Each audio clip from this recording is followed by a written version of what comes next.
ఈ యొక్క ఆన్లైన్ ద్వారా ఎంతో ఉన్నతమైన కృప చేత ఆయన సన్నిధిని మనము మందిరముల నుంచి దేవుని యొక్క కృపను మనం అనుభవించినట్లుగా, మరి మీరందరూ మందిరాన్ని చూచినట్లుగా ప్రభు ఇంత గొప్ప అవకాశమును ప్రసాదించినారు.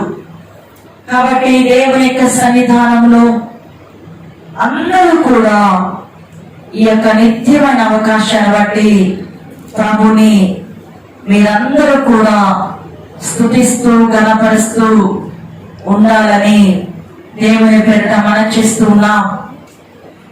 కనుక మనము దేవుని మందిరంలో ఉన్నట్లయితే ఎన్నో పాటలు, క్రొత్త పాటలు, మరి కొత్తగా మనం ఆరాధన మరి ఎంతో చక్కగా చేస్తూ ఉండేవారము. అయితే ఆ యొక్క సంతోషముగా ఆరాధించే ఆ యొక్క ప్రార్థన గుంపులో మనం ఉండకపోయినప్పటికీ ప్రభు సన్నిధానంలో ఉండే కృపను, ఆయనతో కలుసుకునే కృపను దేవుడు మనకు దయచేసిన హేతువును బట్టి హృదయపూర్వకముగా ఆయనను స్తుతించి ఆయనను కనపరచునుగాక. కనుక వీటన్నిటిని బట్టి దేవాదేవునికి స్తోత్రం. హల్లెలూయా.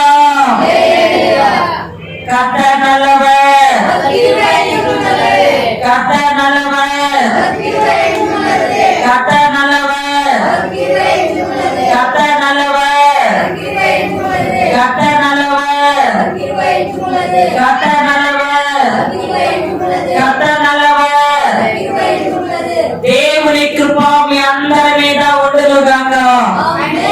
దేవుని కృప జూమ్ యాప్ లో ఉన్న వారందరి మీద ఉండునుగాక. దేవుని కృప దేవుని సన్నిధిలో చేరిన వారి మీద ఉండునుగాక. దేవుని కృప సేవకుల మీద ఉండునుగాక. దేవుని కృప మన ఇండియా దేశం మీద ఉండునుగాక. దేవుని కృప ప్రతి ఒక్క గ్రామాల్లో ఉండునుగాక. మరి 1 కోటి మరి దేవుని యొక్క సన్నిధానంలో ఉన్నటువంటి ప్రజలు 130 కోట్ల ప్రజల మీద దేవుని యొక్క ఉన్నతమైన కృప ఉంచబడునుగాక.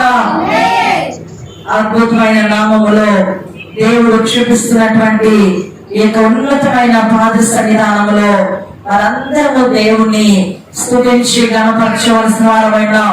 కాబట్టి ప్రేమైన దేవుని బిడ్డలారా, దేవుని యొక్క సన్నిధానంలో ఎంతో చక్కగా మనము ఈ యొక్క హెబ్రీయుల రాసిన పత్రిక గురించి మనము నేర్చుకుంటూ ఉన్నాం. ప్రియమైన వాళ్ళారా, దేవుడు మనకి ఎంతో అద్భుతమైనటువంటి అవకాశములు ప్రసాదిస్తూ ఉన్నారు. ఈ జూమ్ యాప్ లో 45 నిమిషాలు అయిన తర్వాత ఆఫ్ అయిపోతుంది నెట్.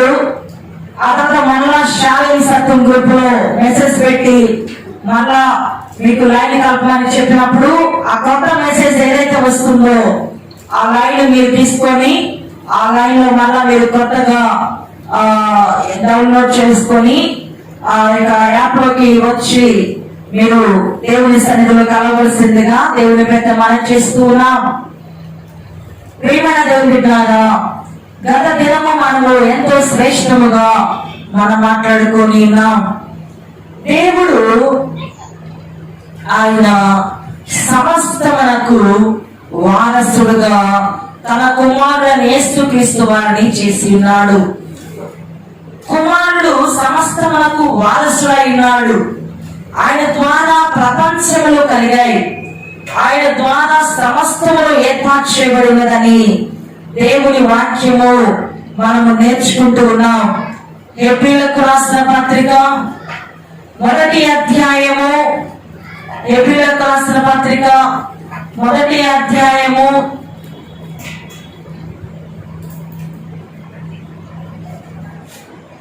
2, 3, 4 వచనాలను మరలా చదువుకున్నాము.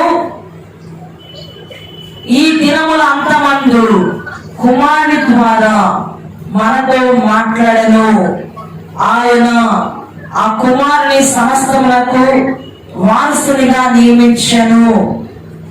ఆయన ద్వారా ప్రపంచములను నిర్మించను. ఇక ప్రపంచం అనే దాని మీద తెలుగులో మూల భాషలో యుగములను నిర్మించెను. ఆయన దేవుని మహిమ యొక్క తేజస్సును, ఆయన ఏమైనాడు? దేవుని యొక్క మహిమ యొక్క తేజస్సు అయి ఉన్నాడు. అంటే ప్రియమైన దేవుని బిడ్డలారా, తేజస్సు అనే దాని మీద 3 అని ఉంది. కింద ఫుట్ నోట్ లో చూస్తే దేవుని యొక్క ప్రతిబింబమైనాడు. తండ్రి ఎలాగున్నాడో కుమారుడు కూడా అదే రూపములో ఉన్నాడు, ప్రతిబింబం. అలాగే జెరాక్స్ కాపీ ఆ విధంగా ఉన్నట్లుగా దేవుని వాక్యము తెలియజేస్తూ ఉంది. కాబట్టి ప్రియమైన వాళ్ళరా, ఆయన తత్వము యొక్క మూర్తి మంతమునై ఉండి తన మహత్తు గల మాట చేత సమస్తమును నిర్వహించచ్చు. తన మహత్తు గల మాట చేత, తన వాక్కు చేత సమస్తము నిర్వహించచ్చు, సమస్తమును చూస్తూ సమస్తమును జరిగించచ్చు. ఆయన మాట తప్పని దేవుడుగా ఆయన ఉంటూ ఉన్నాడు. ఆయన మాట తప్పలేదు. ఆయన ఎన్నడూ కూడా ఆయన వాక్కు మారదు. ఆకాశం భూమి గతించిన దేవుని మాట ఎన్నడూ గతించదు. కాలములు మారిపోవచ్చు, పరిస్థితులు మారవచ్చు, మన స్థితిగతులు మారవచ్చు, కానీ దేవుని యొక్క మాట మాత్రము ఎన్నటికీ మార్చబడదు. కనుక దేవుడు చెప్పిన ఏ మాటను నిరర్ధకము కాదు అని దేవుని యొక్క వాక్యము తెలియజేస్తుంది. కాబట్టి ప్రియమైన బిడ్డలారా, దేవుని యొక్క మాట యందు మనము లక్ష్యం ఉంచాలి. తన మాట చేత ఆయన సమస్తములు కలుగు చేసిన వాడై ఉన్నాడు. ఆయన చెప్పినటువంటి మాట ప్రకారముగా ఎవరైతే దేవుని మాట మీద నమ్మకం ఉంచుతున్నారో వారు నిశ్చయముగా వర్ధిల్లుతారు, వారు నిశ్చయముగా దీవించబడతారు, వారు నిశ్చయముగా ఆశీర్వదించబడతారు. కాబట్టి ప్రియమైన దేవుడారా, దేవుని మాట బహు బలము కలిగిన మాట. దేవుని మాట బహు అద్భుతాలు చేయగలిగినటువంటి మాట. కాబట్టి దేవుని యొక్క సన్నిధానంలో ఆ మాటను మనమందరము కూడా మరి శ్రద్ధగా జ్ఞాపకం చేసుకోవాలి. అందుకే దావీదు కాదు, నీ వాక్యము నా పాదములకు దీపమునై ఉన్నది, నీ వాక్యము నా పాదములకు దీపమునై ఉన్నది అని మరి ఎంతో చక్కగా దావీదు గారు తెలియజేస్తున్నారు. కనుక ప్రియమైన దేవుడారా, దేవుడు మనలను ఎంతో స్పష్టముగా జ్ఞాపకం చేసుకొని ఇంత అద్భుతమైన అవకాశములు ఆయన మనకు ప్రసాదించున్నాడు.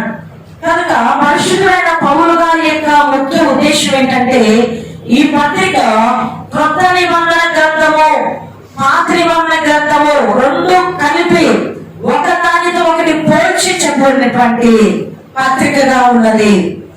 పాత నిబంధన గ్రంథము శ్రేష్టమైనది, అయితే కొత్త నిబంధన గ్రంథము అంతకంటే శ్రేష్టమైనది అని చెప్పుటకు పౌలు గారు ఎంతగానో మరి ఆ యొక్క గొప్ప ఉద్దేశాన్ని తెలియజేస్తూ ఉన్నారు.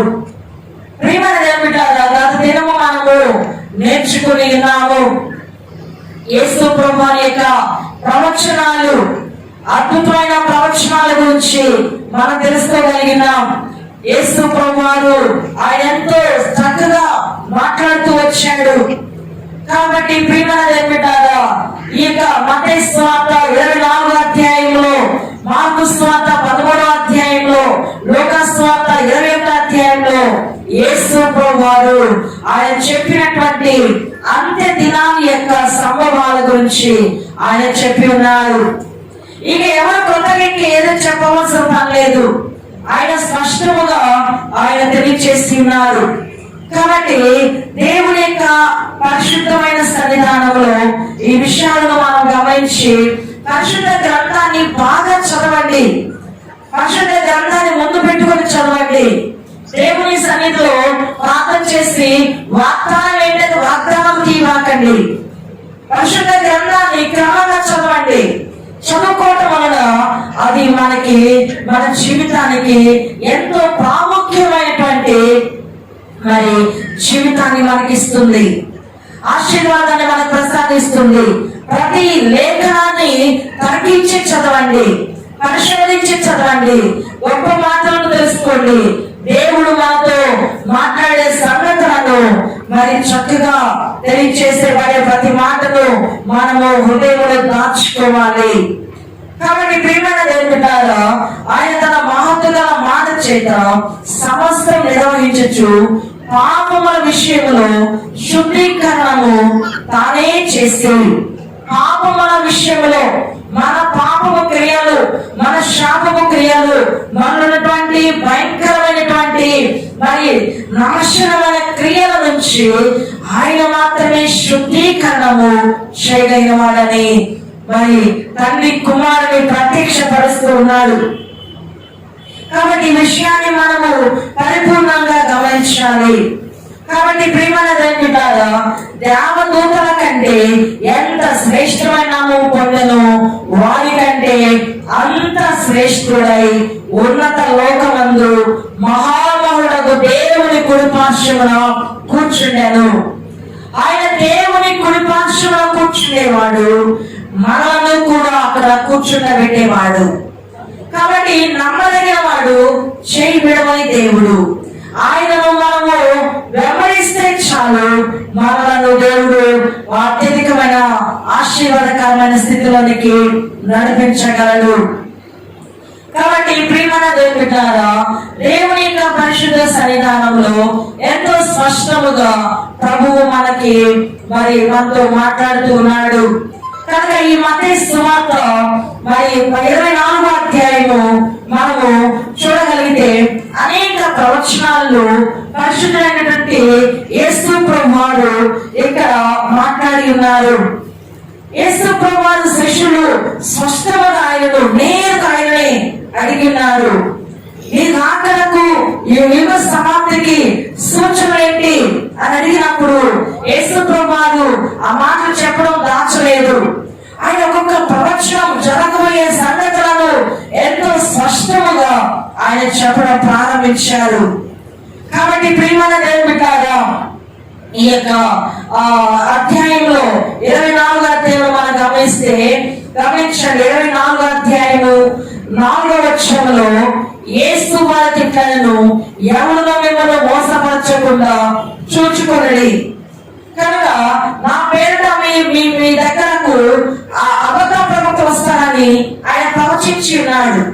కనుక ఏది వాక్యముతో పోల్చబడి ఉండలేదో ఆ ప్రవచనం మనం నమ్మకూడదు. ఇదిగో నేను కళ్ళు మూసుకుంటే నీవు బంగారము కొన్నట్లుగా నాకు దర్శనం కనపడింది, నీకు ఏదో వచ్చినట్లుగా నాకు దర్శనం కనపడింది. ఇవన్నీ కూడా వేస్ట్, ఇవన్నీ కూడా వ్యర్థమైన దర్శనాలు. కాబట్టి నువ్వు ఇలాంటి స్థితిలో ఉన్నట్లుగా, మంచి స్థితిలో ఉన్నట్లుగా, నువ్వు పెద్ద బిల్డింగ్ కట్టినట్లుగా నాకు దర్శనం కనపడింది, ఇవన్నీ అబద్ధాలు. ప్రియమైన దేవుని బిడ్డలారా, ఇవి మోసపూరితమైన క్రియలు. నీవేదైతే ఆశపడుతున్నావో ఆ ఆశ ప్రకారం ఈ రోజు సేవకులు తయారై ఉన్నారు. కాబట్టి దేవుని యొక్క సన్నిధానంలో ఏది నిజమో ఏది అబద్ధమో వాక్యము ద్వారా మనం తెలుసుకోగలిగి ఉండాలి. కనుక ప్రభువు యేసుక్రీస్తు వారు చెప్తున్నారు, ఎవరును మిమ్మల్ని మోసపరచకుండా చూచుకొనండి అని తెలియజేస్తూ ఉన్నాడు.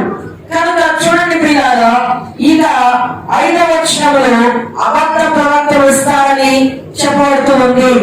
6వ వచనంలో మరి యుద్ధముల గురించి, యుద్ధ సమాచారం గురించి మీరు వింటారు. ఇప్పుడు వింటూనే ఉన్నాం మనం. కాబట్టి మీరు కలవరపడకుండా చూచుకున్నది, ఇవి జరగవలసినవి కానీ అంతము వెంటనే రాదు. 7వ వచనం చూస్తే జనముల మీదకి జనములు, రాజ్యం మీదకి రాజ్యములు లేచును. జనముల మీదకి జనము, రాజ్యం మీదకి రాజ్యము. ఈ సంగతి మనము గత దినము ఆదివారం నేర్చుకున్నాం. ఏ విధముగా ప్రజలు ఏ విధముగా లేస్తూ ఉన్నారు, ఏ విధమైనటువంటి పరిస్థితి, భాషల భేదము, జాతి భేదము, ధనవంతులు పేదవాళ్ళనే భేదాలు, ఆ ఊరు ఈ ఊరనే భేదాలు, ఆ పల్లె ఈ పల్లికి రాకూడదనేటటువంటి భేదాలు.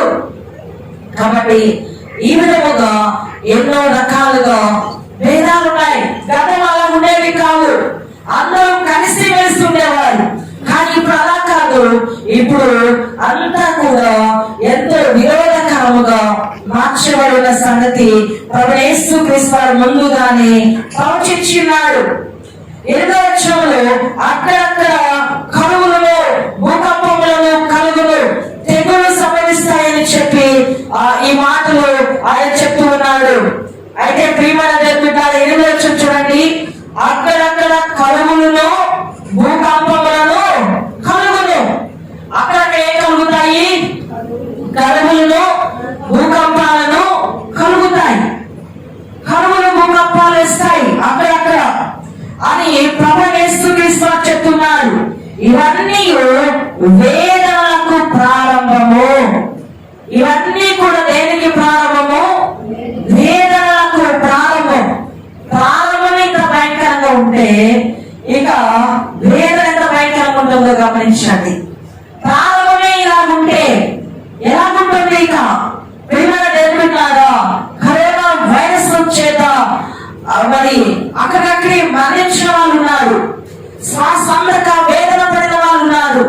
ఈ రోజు ఎవరిలో కరోనా ఉందో, ఏమవుతుందో, ఎవరి ఇంటికి వచ్చిన భయం పడేటటువంటి భయపడే పరిస్థితి సంభవిస్తూ ఉంది. కాబట్టి దేవుని యొక్క సన్నిధానంలో ఈ యొక్క విషయాలన్నీ కూడా ప్రభువైన యేసుక్రీస్తు వారు ముందుగానే ప్రవచించున్నారు. కాబట్టి మన దేవుని యొక్క సన్నిధానంలో మనము ఎంతో స్పష్టముగా ఈ విషయాలను గమనించాలి. కరువు వస్తుంది అని చెప్పబడి ఉన్నది కనుక కరువులు వస్తాయని చెప్పి మనకి ఏ ప్రవచనము కూడా ఎవరు చెప్పట్లేదు. మరి ఈ యొక్క 2020 చాలా ఆశీర్వదించబడిన సంవత్సరం అని అనేక మంది దైవ సేవకులు ప్రవచనం చెప్పినారు. అనేక మంది మరి ఎంతో శ్యామలతో నింపబడే సంవత్సరం ఇది. ఇది దీవెనకరమైన సంవత్సరం, ఇది ఆశీర్వదకరమైన సంవత్సరం అన్నారు. కానీ ఒక ఆశీర్వాదమైన మనం చూడలేదు. అన్ని కూడా మరణము, మరణము, మరణము, మరణకరమైన విషయాలే మనం వింటున్నాం. ఎటు చూసిన మరణం, ఎటు చూసిన భయంకరం, ఎటు చూసిన వేదన. ఇప్పుడు హాస్పిటల్ ఎక్కడా కూడా పేషెంట్స్ చూడట్లేదు. మెడికల్ షాప్ లో ఒక పేషెంట్ మాత్రం ఇవ్వడానికి మరి ఆలోచిస్తూ ఉన్నారు. ఎంతో భయంకరమైన పరిస్థితిలో మనం ఉంటూ ఉన్నాం. కాబట్టి ప్రియమైన దేవుని ద్వారా ఈ విషయాన్ని మనం గమనించాలి. ఈ విషయాన్ని మనం తెలుసుకోగలిగి ఉండాలి.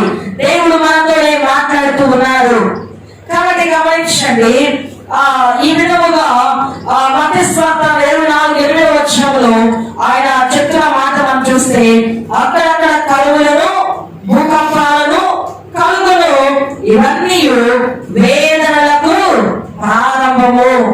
ఈ వేదనలకు ప్రారంభము అని ఎంతో భయంకరమైన విషయము చెప్పబడుతూ ఉంది.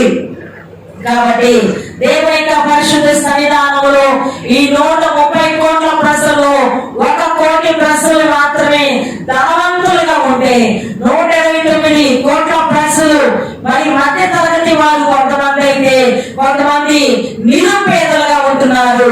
నిరుపేదలుగా కనీసము 3 పూటల భోజనంలో 1 పూటే భోజనం చేసి బ్రతికేటటువంటి పేదవారు ఉన్నారు. గంజి నీళ్ళతో కడుపు నింపుకునే వారు ఉన్నారు. సరైన వస్త్రం లేని వారు ఉన్నారు. మంచి స్థితిలో లేని వారు ఉన్నారు. వారి ఇంటిలో ఎంతో మగ్గిపోతున్న వారు ఉన్నారు. వేదన పరచబడిన వారు ఉన్నారు. కాబట్టి ఇలాగూ కరువుతో వేదనతో ఉంటుంది. రైతుల కుటుంబాలు చూస్తే పంటలు పండిస్తూ ఉన్నారు. ఆ పంటలు మరి పండకపోవడం, సరైనటువంటి మరి మంచి ఎగుమతి, మంచి భేదాలకు పోకపోవడం వల్ల, లాభం రాకపోవడం వల్ల, అప్పు చేయడం వలన మరి ఆత్మహత్యలు చేసుకున్నటువంటి పరిస్థితులు ఎన్నో సంభవిస్తూ ఉన్నాయి. కాబట్టి దేవుని యొక్క సన్నిధానంలో ఎంతో ఘోరమైన పరిస్థితి, గాలి పీల్చుకోవడానికి కూడా కరువుగా కనిపించే పరిస్థితిలో మనం ఉంటూ ఉన్నాం.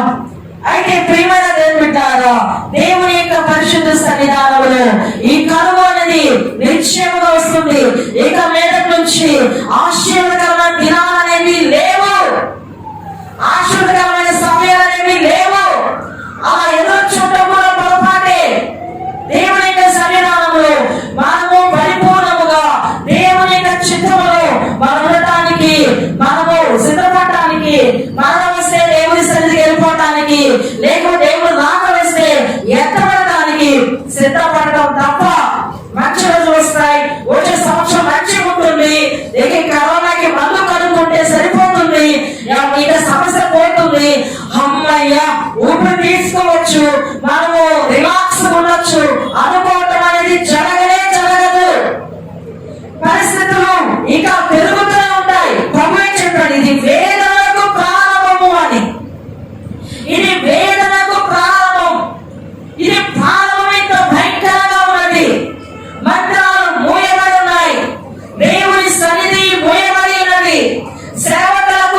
ఉన్నాడు. అన్ని కార్యములు స్తంభించిపోయి ఉన్నాయి. పోగా ఇలాగే ఇంకా అధికం అవుతుంది తప్ప తగ్గటం అనేది జరగదు. కాబట్టి ప్రియమైన దైవజనమా, దేవుని యొక్క పరిశుద్ధ సన్నిధానంలో మనం గమనిస్తే ప్రకటన గ్రంథము 6వ అధ్యాయము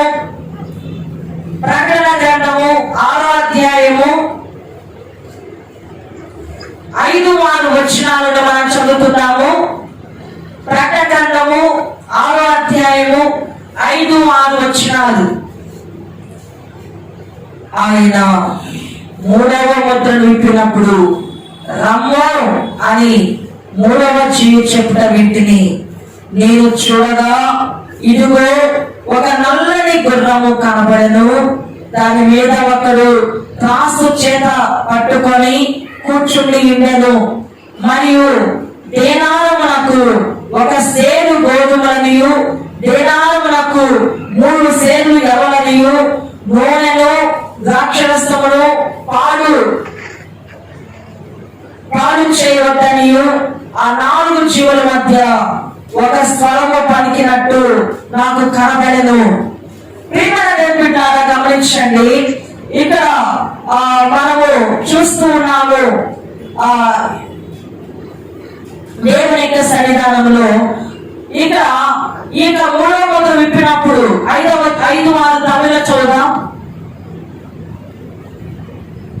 அவர் 3ஆம் முத்திரையை உடைத்த போது 3ஆம் ஜீவனானது, நீ வந்து பார் என்று சொல்ல கேட்டேன். நான் பார்த்தபோது இதோ ஒரு கருப்பு குதிரையை கண்டேன். அதன் மேல் ஏறியிருந்தவன் ஒரு தராசை தன் கையிலே பிடித்திருந்தான். அப்பொழுது ஒரு பணத்துக்கு 1 படி கோதுமை என்றும், ஒரு பணத்துக்கு 3 படி கோதுமை என்றும், எண்ணெயையும் திராட்சரசத்தையும் சேதப்படுத்தாதே என்றும் 4 ஜீவன்களின் மத்தியில் இருந்து உண்டான சத்தத்தை கேட்டேன். ఇక్కడ 3వ ముద్రను విప్పినప్పుడు రమ్ము అనేటువంటి 3వ జీవి చెప్పుట చూస్తున్నాడు. ఇక్కడ ప్రవక్త అయినటువంటి అపోస్తలుడైన యోహాను భక్తుడు. ఒక వ్యక్తి నల్లని గుర్రము మరి మీద ఎక్కి ఒక త్రాసు చేత పట్టుకొని కూర్చుండెను. మరి దేనారమునకు 1 సేరు గోధుమని దేనారమునకు 3 సేర్లు యవలనియు నూనెను ద్రాక్షరసం పాడు చేయవద్దనియు ఆ 4 జీవుల మధ్య ఒక స్వరము పలికినట్టు నాకు వినబడెను. అంటే ఇది కరువు కాలం, రాబోయేటటువంటి కాలంలో మరి కరువు కాలం రాబోతున్నదని దేవుని వాక్యము తెలియజేస్తూ ఉంది. ఎంతో భయంకరమైనటువంటి పరిస్థితి రాబోతుంది. కాబట్టి ప్రియమైన దేవుని బిడ్డలారా, ఈ విషయంలో మనం పరిపూర్ణముగా మనము గమనించాలి. ఒక త్రాసులో తూచి ఇవ్వటం. మామిడి పండ్లు ఇప్పుడు తూచిస్తున్నారు. మరి నా చిన్నప్పుడు 2 మామిడి పండ్లు అయితే ఇంత, 3 మామిడి పండ్లు అయితే ఇంత అని అలాగ పేర్చి పెట్టేవాళ్ళు. అలాగే డజన్ మామిడి పండ్లు, 6 డజన్ల మామిడి పండ్లు అని పంచుని అమ్మేవాళ్ళు. ఇప్పుడు మామిడి పండ్లు కాటలు వేస్తున్నారు, ఆ కాటలు వేసిస్తున్నారు. అరటి పండ్లు కూడా కాటలు వేసే కాలం రాబోతుంది. ద్రాక్ష పండ్లు కూడా కాటలు వేసే పరిస్థితి. ఎందుకు అంటే ఆ నల్లని గుర్రం మీద ఉన్నటువంటి వ్యక్తి అదే చేయబోతూ ఉన్నాడు. కాబట్టి దేవుని యొక్క సన్నిధానంలో బహు భయంకర కరువు దినాలనేది రాబోతుంది. ఆ దినాలు నీవు నేను ఉండనే కూడదని ప్రార్థన చేసుకోవాలి. కాబట్టి దేవుని యొక్క సన్నిధానంలో ప్రియమైన వాళ్ళారా, ఇదిగో ఎంతో అద్భుతమైన విషయాన్ని దేవుడు మనకి తెలియజేస్తూ ఉన్నాడు. ఆ తర్వాత భూకంపములు వస్తాయని దేవుని వాక్యము తెలియజేస్తూ ఉంది. భూకంపం అనేది నిశ్చయముగా రాబోతున్నది. మరి ప్రకటన గ్రంథం 6వ అధ్యాయం 8వ వచనం. ప్రకటన గ్రంథం 6వ అధ్యాయం 8వ వచనం. நான் பார்த்தபோது இதோ மங்கின நிறமுள்ள ஒரு குதிரையை கண்டேன். அதன் மேல் ஏறி இருந்தவனுக்கு மரணம் என்று பெயர். பாதாளம் அவன் பின் சென்றது. பட்டயத்தினாலும் பஞ்சத்தினாலும் சாவினாலும் பூமியின் துஷ்ட மிருகங்களினாலும் பூமியின் கால்பங்கில் உள்ளவர்களை கொலை செய்யும்படியான அதிகாரம் அவைகளுக்கு கொடுக்கப்பட்டது. గమనించండి ప్రియమైన వారారా, ఆయన 4వ ముద్ర విప్పినప్పుడు రమ్ము అని 4వ జీవి చెప్పడం వింటిని. అప్పుడు నేను చూడగా ఇదిగో పాండున వర్ణము గల ఒక గుర్రము కనబడదు. దాని మీద కూర్చున్న వాని పేరు మృత్యువు. దాని మీద కూర్చున్న వాని పేరు మృత్యువు. పాతాళ లోకము వారిని వెంబడించెను. ఖడ్గము వలనను, కరువు వలనను, మరణము వలనను, భూమిలో నుండి క్రూర మృగము వలనను భూ నివాసులను చంపుటకు భూమి యొక్క 4వ భాగం పైన అధికారము వారికి ఇవ్వబడెను. చూడండి ప్రియమైన వారారా, భయంకర కరువు మాత్రమే కాదు, మరణము అనేటటువంటి మృత్యువు సంభవించబోయే కాలము రాబోతూ ఉన్నది.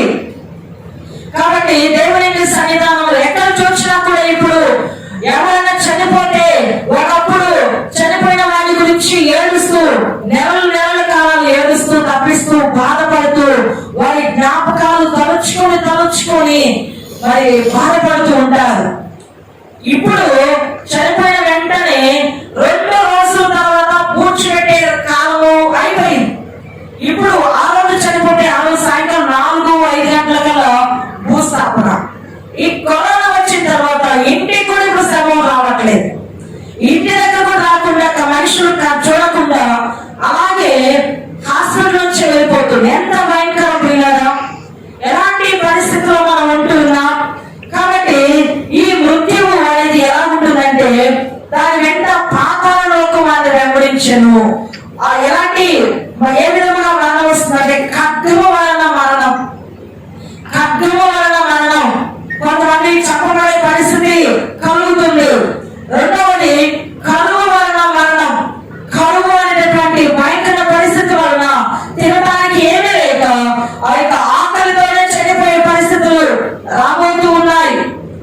మూడవదిగా ప్రియమైన వాళ్ళని గమనించండి, భూమిలో నుండి క్రూర మృగముల వలనను, భూమి మీద నుండి క్రూరమైన మృగాల వలన మరణము రాబోతుంది.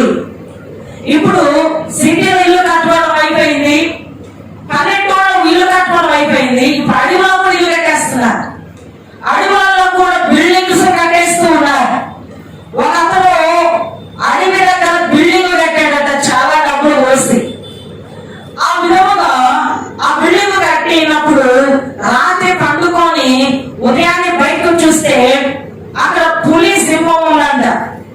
పులి సింహం చూసి మా ఇంటిలో పులి సింహం ఉంది, దయచేసి రండి అని చెప్పి ఆయన పోస్ట్ డిపార్ట్మెంట్ వాళ్ళకి, ఫారెస్ట్ డిపార్ట్మెంట్ వాళ్ళకి ఫోన్ చేశాడట.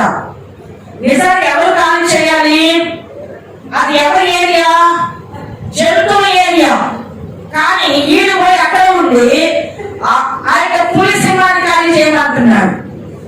చూడండి, ఈ విధముగా ఈ అడవిని, ఈ యొక్క చెట్లను, ఈ విధముగా ఉన్నటువంటి పచ్చదనాన్ని దేవుడు ఎందుకు ఏర్పాటు చేస్తున్నాడంటే ఈ గాలి ఉన్నటువంటి కలుషితమైన గాలి లేకుండా స్వచ్ఛముగా మార్చబడాలని, ఎలాంటి దశలక్షి లేకుండా ఆరోగ్యంగా ఉండాలని, మనుషులు స్వచ్ఛమైన గాలిని పీల్చుకోవాలని దేవుడు ఏర్పాటు చేస్తే మనుషులు దాన్ని నరుకుంటూ పోతూనే ఉన్నారు. కాబట్టి ఈ రోజు ఎవరో చెప్పే కానీ మనకు అర్థం కావట్ల చెట్లు నాటండి అని. ఈ చెట్లు లేకపోవడం వలన ఎన్నో మరి రకరకాల పక్షులను మనం చూడలేకపోయాం. మా చిన్నప్పుడు పిట్టలు అనేవి ఉండేవి. ఆ పిట్టలు అనేటువంటివి ఇళ్ళలో వచ్చి ఎంతో కిచ్చుకుంటూ సౌండ్లు చేస్తూ అవి ఉండేవి. వాటికి గూడు కట్టి అలా పెట్టేవాళ్ళం. ఇవి కనుమరుగైపోయాయి, ఇవి కనిపించట్లేదు.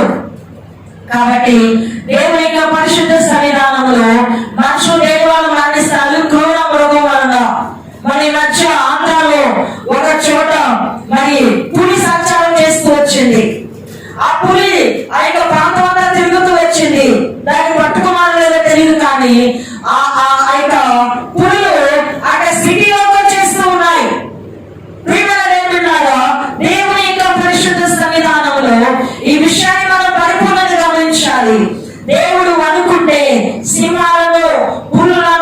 అయిగా అడుగులు అన్ని కూడా మరి మనుషుల మీద పడితే ఆ మనుషులకు వాళ్ళతో వాటి ద్వారా మృతి అనేది ఉంటుందని దేవుని ప్రవచనము చదవే ప్రవచనము చెప్పబడుతూ ఉంది.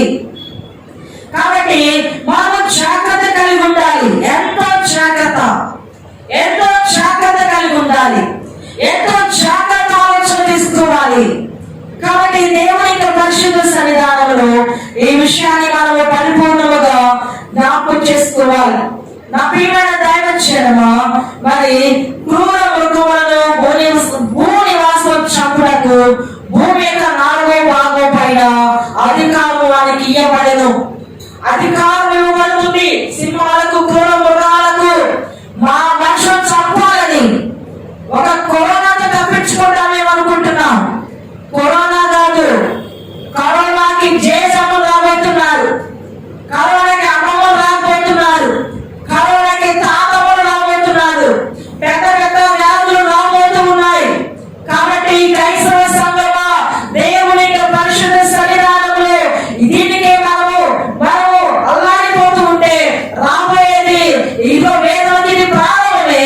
ఆ తర్వాత వేదన అనేది బహు భయంకరముగా రాబోతుంది. కనుక శారీర సంఘంలో ఉన్న మనము ఈ 40 రోజుల ఉపవాస ప్రార్థనలో భయముతో, భక్తితో దేవుని సన్నిధానంలో అయ్యా ఈ అవకాశము ఈ తీవ్రమైన మాకు ప్రసాదించినాడు. అయ్యా నీ పాదాలు తప్ప వేరే మార్గమే మాకు లేదు. మాకు నీవు నీ ఉన్నతమైన కృపను కనపరచండి, నీ ఉన్నతమైన శక్తిని కనపరచండి, నీ కృపను మేము కనిపెట్టుకునే దయ మాకు దయచేయండి అని మనం ప్రార్థన చేసుకోగలిగి ఉండాలి. దేవునితో సహవాసాన్ని దినదినము పెంచుకోవాలి. ఇది రాష్ట్ర ఉపవాస ప్రార్థన అన్నట్లుగా నీవు ప్రార్థన ఉండాలి. దేవుని యొక్క పరిశుద్ధ సన్నిధానంలో ఎంతో అద్భుతముగా దేవుడు మనతో మాట్లాడుతూ ఉన్నాడు. కాబట్టి ప్రియమైన దేవుడు కాదా, దానియేలు గ్రంథము ముద్ర వేయబడిన గ్రంథము, దానియేలు గ్రంథము ముద్ర వేయబడిన గ్రంథము, ప్రకటన గ్రంథము ముద్ర విప్పిన గ్రంథము. కాబట్టి దేవుని యొక్క పరిశుద్ధ సన్నిధానంలో ఈ ముద్రలు విప్పుతూ దేవుడు తన చిత్తమును ప్రకటన చేశాడు. అయితే ఈ 2 గ్రంథాలకు అనుకూలముగా యేసుప్రభువారి ప్రవచనం ఉన్నది. యేసుప్రభువారు చెప్పిన ప్రవచనము ఎవరో చెప్పలేదు, అందుకే ఆయన చెప్పి వెళ్ళిపోయాడు. కాబట్టి ఈ విషయాన్ని మనము పరిపూర్ణముగా గమనించాలి. ప్రియమైన దేవులారా, దేవుని యొక్క సన్నిధానంలో ఎంతో అద్భుతమైనటువంటి సంగతిని మనం నేర్చుకుంటూ ఉన్నాం. ప్రకటన గ్రంథము 6వ అధ్యాయం 12-3 వచనాలు మనం చూస్తే 12-13 వచనం. ఆయన 6వ ముద్రను విప్పినప్పుడు నేను చూడగా పెద్ద భూకంపము కలిగెను. సూర్యుడు కమ్మరి వలె నలుపాయను, చంద్రబింబమంతయు రక్తమాయను. పెద్ద గాలి చేత ఊగులాడు అంచులపు చెట్టు నుండి అకాలపు కాయలు రాలినట్లు ఆకాశ నక్షత్రములు భూమి మీద రాలెను. తమిళ చౌదరి మాటను. அவர் 6ஆம் முத்திரையை உடைக்க கண்டேன். இதோ பூமி மிகவும் அதிர்ந்தது, சூரியன் கருப்பு கம்பளியை போல கருத்தது, சந்திரன் ரத்தம் போல ஆயிற்று. அத்திமரமானது பெருங்காற்றினால் அசைக்கப்படும் போது அதன் காய்கள் உதிர்கிறது போல வானத்தின் நட்சத்திரங்களும் பூமியிலே விழுந்தது. చూడండి ప్రియమైన వాళ్ళారా, ఈ భూకంపము వచ్చినప్పుడు, భూమి మీద పెద్ద భూకంపం కలిగినప్పుడు సూర్యుడు కమ్మలి వలె నలుపాయనట. ఆ యొక్క కమ్మలి ఏ విధముగా ఆ దుప్పటి నల్లగా ఉంటుందో ఆ విధముగా నలుపైపోతూ ఉంటుంది. సూర్యుడు కమ్మల నలుపాయను, చంద్రబింబమంతయు రక్తవర్ణమాయను. పెద్ద గాలి చేత ఊగులాడు అంచులపు చెట్టు నుండి ఆ కాలపు కాయలు రాలినట్లు ఆకాశ నక్షత్రములు భూమి మీద రాలెను. ఆకాశ నక్షత్రములు భూమి మీదకు రావట, కింద భూకంపం రావటం ఏంటి, ఆకాశ నక్షత్రాలు రాలిపోవటం ఏంటి? ఎంత భయంకరమైనదా, ఎంత భయంకరమైన పరిస్థితి రాబోతుందో గమనిస్తూ ఉన్నారా? దేవుని యొక్క పరిశుద్ధ సన్నిధానములో మరి ఈ విషయాన్ని మనము పరిపూర్ణముగా గమనించుదాం. ఎంతో భయంకరం, ఎంతో భయంకరం. ఈ విషయాన్ని మనము జ్ఞాపకం చేసుకుంటూ ప్రభు సన్నిధానములో మనము హృదయపూర్వకముగా మనం సిద్ధపడాలి. ప్రార్థనాపూర్వకముగా ఆయన సన్నిధిలో మనం ఉండాలి. దేవుడు మనల్ని భరించుతూ మనల్ని బలపరుస్తున్నటువంటి దేవుడుగా ఉన్నాడు కనుక దేవుని యొక్క సన్నిధానంలో ఈ మాటలు స్పష్టముగా దేవుడే మనతో మాట్లాడుతున్నాడన్న సంగతిని మనం గమనించాలి. కాబట్టి మనము మంచిగా జీవించాలి, మంచిగా ఆశీర్వాదకరముగా మారాలి. దేవుడు తప్ప మనకెవరు లేరన్న సంగతిని మనము గుర్తుంచుకోవాలి. కాబట్టి ప్రియమైన దేవుడారా, దేవుడు మనతో స్పష్టముగా మాట్లాడుతూ ఉన్నాడు. ఆయన యొక్క ఉన్నతమైన నామములో అద్భుతముగా ఈ సమయమందు మనొక అద్భుతమైనటువంటి విషయాన్ని జ్ఞాపకం చేసుకుంటూ ఉన్నాం. దేవుడు మనతో మాట్లాడుతున్న ప్రతి సంగతిని మనము హృదయపూర్వకంగా అంగీకరించాలి. ఈ భూమి మీద కలిగేటటువంటి మరి పెద్ద భూకంపం ఏంటి, ఆకాశం నుండి నక్షత్రాలు రావటం ఏంటి, ఆ గొప్ప జ్యోతులైనటువంటి సూర్యుడు నల్లగా మారిపోతున్నాడు, చంద్రుడు ఎర్రగా మారిపోతున్నాడు. ఆ భయంకరమైనటువంటి పరిస్థితి రాబోతూ ఉన్నది. ప్రియమైన దేవుడారా, అది మన ప్రభువు యేసుక్రీస్తు వారు స్పష్టంగా చెప్పినటువంటి ప్రవచనం. ఈ ప్రవచనాన్ని మనము పరిపూర్ణముగా విశ్వాసముతో దేవుడు చెప్పిన మాటలు నెరవేర్చబడుతున్నాయి. ఆయన మాటలను నేను వెంబడిస్తాను, ఆయన ఏదైతే చెప్పినాడో నేను గ్రహించి నేర్చుకుంటాను అనే రీతిలో నీవు నేను రావాలి. ప్రియమైన దేవుడారా, దేవుని యొక్క పరిశుద్ధ సన్నిధానములో అద్భుతమైనటువంటి ఈ యొక్క విషయాన్ని మనము జ్ఞాపకం చేసుకుంటూ ఉన్నాం. ఇప్పుడు ఈ కరోనా వైరస్ విషయంలో సైంటిస్టులు తల పట్టుకొని కూర్చోగలిగారు. ఏం చేయాలని కావట్లేదు.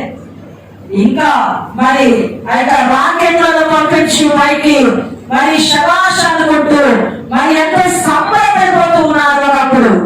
కానీ ఇప్పుడు మరి ఏం చేయాలో అర్థం కావట్లేదు. సైంటిస్టులు మరి పెద్ద పెద్ద మేధావులు, గొప్పవాళ్ళు, పేరు పొందిన వారు అందరూ కూడా మరి దేవుని యొక్క సన్నిధానంలో వారికి ఎలాంటి గ్రహింపు లేకముంది ఈ ప్రపంచం అంతా దేవుని చేతిలో ఉన్నది.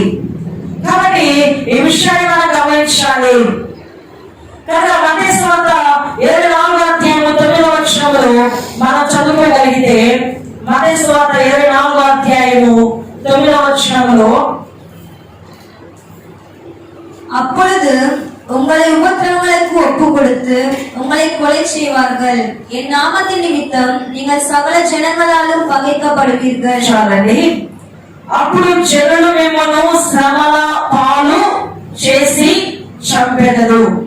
మీరు నా నామము నిమిత్తము సకల జనముల చేత ద్వేషింపబడదురు. ఈ కాలంలోనే మనం ఉంటున్నాం. జనులు మిమ్మల్ని శ్రమ పాలు చేసి చంపేస్తారు. మీరు నా నామము నిమిత్తము సకల జనముల చేత ద్వేషింపబడతారు. ఇంటింటికి తిరిగి ఇంటింటి సువార్త ప్రకటించేవారని ఒక ముందు 20 సంవత్సరాల ముందు ఉండేది. ట్రాక్సులు నడిచేవారు. ఆ కాలం పోయింది. టేబుల్ కార్డులో సువార్త ప్రకటించేవారు. ఆ కాలం పోయింది. ఇప్పుడు ఇతరులు సువార్త ప్రకటించాలంటే భయంకరం. ఎన్నో వాట్సాప్లలో ఎన్నో మెసేజ్లు వస్తున్నాయి, ఎన్నో వీడియోస్ పెడుతూ ఉన్నారు క్రైస్తవులకు కలిగే హింస ఎలాగున్నదని. కాబట్టి ప్రియమైన దేవుడారా, ఆ యొక్క కాలం అనేది మరి ఇక ఇలాంటి సమయంలోనే దేవుడు ఘనమైన తన పరిచర్యను ఆయన అనేకుల చేత చేయించగలడు. చర్చలు మూసేశారా? యూట్యూబ్ తెచ్చారు. అందరూ యూట్యూబ్ తెచ్చేశారు. మీరు చర్చి పెట్టకపోతే మా ఇల్లు దేవాలయం అయిపోతుందని ప్రతి ఒక్కరూ ఇంటిని ప్రార్థనకు ఆలయముగా మార్చేసుకోగలిగారు. యేసు ప్రభువు యొక్క సేవలు, యేసు ప్రభువు యొక్క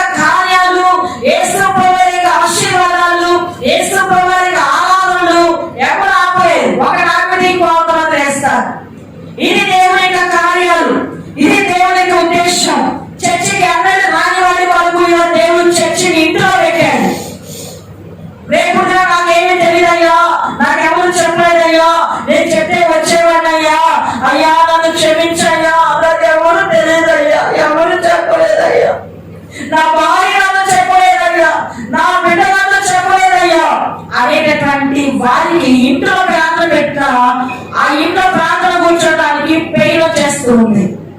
ఇంట్లో ప్రార్థనలో కూర్చోలేకపోతూ ఉన్నారు. మళ్ళీ అన్ని రకాల మాటలకు కూర్చో ఉంటారు, అన్ని రకాలు ముచ్చట్లకు కూర్చుంటారు, ప్రార్థనలు కూర్చుంటారు.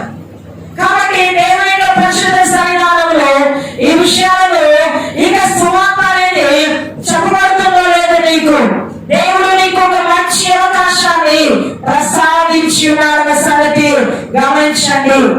కనుక ప్రియమైన వాళ్ళారా, ఇక టేపీ కార్డు కాలం అయిపోయింది, సీడీ కాలం అయిపోయింది, ఇప్పుడు మెమరీ కార్డు కాలంలో ఉన్నాం మనం. ఇది కూడా పోతూ మీకు ఏదో కాలం వస్తుంది. కాబట్టి దేవుని యొక్క సన్నిధానంలో సువార్త సమస్త స్థలాల్లో పాకుతుంది. క్రీస్తులు మరి క్రీస్తునందు అనుదినము ఆనందించే వారముగా మనము దేవుడు జ్ఞాపకం చేసుకుంటున్నాడు. కనుక దేవుని యొక్క రక్షణ కార్యము అధికముగా మానవైతే ఉన్నది. దేవుడు ఈ కరోనాలోనే, ఈ కరోనా వైరస్ లోనే అధికమైనటువంటి అద్భుతమైనటువంటి తన నామాన్ని ప్రసిద్ధి చేయబడుతున్నాడు, గొప్పగా మార్చబడుతున్నాడు. కనుక వారు మన చర్చలోనే కామగా వాటిని చెప్పుకుంటూ ఉన్నారు.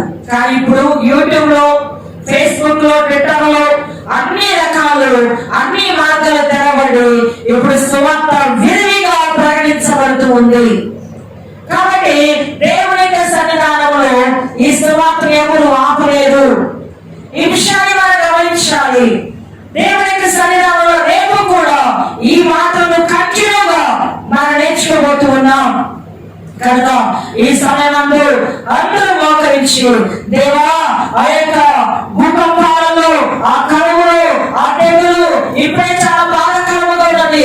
దయచేసి మమ్మల్ని రక్షించండి ప్రభువా, మా కుటుంబాన్ని రక్షించండి, మా తల్లిదండ్రులను రక్షించండి, నా బిడ్డలను రక్షించండి, నా కోడలను రక్షించండి, నా కూతురును రక్షించండి, నా మనవలను రక్షించండి, మా వారి మీద రక్షణ ఉంచండి. నీవు కృపతో జ్ఞాపకం చేసుకోండి, నీ రాజ్య వంశంలో దీవించండి. ఇప్పుడు భూలోకంలో మేమందరం కలుస్తున్నాం, తమలో కూడా మేమందరం ఉండినట్లుగా కృప చూపించండి అని ప్రార్థన నీవు చేస్తే తప్ప కార్యాలనేవి జరగవు. కాబట్టి దేవుని యొక్క పరిశుద్ధ సన్నిధానంలో అందరూ మోకరించి ప్రార్థన చేద్దాం. ప్రభు పాద సన్నిధానంలో ప్రార్థన చేద్దాం. పరిశుద్ధులైన తండ్రి, కృపణ దేవ, నమ్మదగిన యేసురాజా, మీకే కృతజ్ఞతలు స్తోత్రములు చెల్లిస్తూ ఉన్నాను. ప్రభా నాయన, ఈ భయంకరమైనటువంటి దినాల్లో మేము ఉంటున్నాము నాయన. అయ్యా జ్ఞాపకం చేసుకోండి, నీ బిడ్డలు ఎక్కడ ఉండి వింటున్నారు, అయ్యా ఏ విధమైన పరిస్థితుల్లో ఉండి వింటున్నారు, ఈ సెల్ ఫోన్ ద్వారా, కాన్ఫరెన్స్ ద్వారా వింటున్న ప్రతి బిడ్డలు కూడా జ్ఞాపకం చేసుకోండి. మీరు ఆశీర్వదించండి. ప్రతి ఇంట్లోని యొక్క ఉన్నతమైన కృప ఉంచండి. ఈ కరోనా వైరస్ యేసు నామములో ఎవరికి అంటనీయకుండా సంరక్షణ ఉంచండి. నా దేశాన్ని కాపాడండి యేసు నామములో ప్రభువా. నా దేశంలో నీ సువార్త నాయన బహుగా వినిపించబడినట్లుగా దీవించండి. మీరే ఈ యొక్క ప్రవచనాల నెరవేర్పులో మేము నాయన పరిపూర్ణముగా సరికాగనట్లు సహాయపడమని యూట్యూబ్ లో చూస్తున్న బిడ్డలను ఆశీర్వదించండి. తెలుగు ప్రజలకి ఈ ఛానల్ ప్రభా త్వరగా రీచ్ కాగలనట్లు మాకు సహాయపడండి. అయ్యా జూమ్ యాప్ ద్వారా కలిసిన బిడ్డలను దీవించండి, ఆశీర్వదించండి. పరలోకమందు జ్ఞాపకం చేస్తున్నామని యేసుక్రీస్తు గారి నామములో ప్రార్థించి వేడుకుంటున్నాము తండ్రి, ఆమేన్. దేవుని యొక్క సన్నిధానంలో అందరూ కూడా ప్రార్థన చేసుకొని ఆయన చిత్తంలో ఉండాలని దేవుని పేరిట మనం చేస్తున్నాం. God bless you all.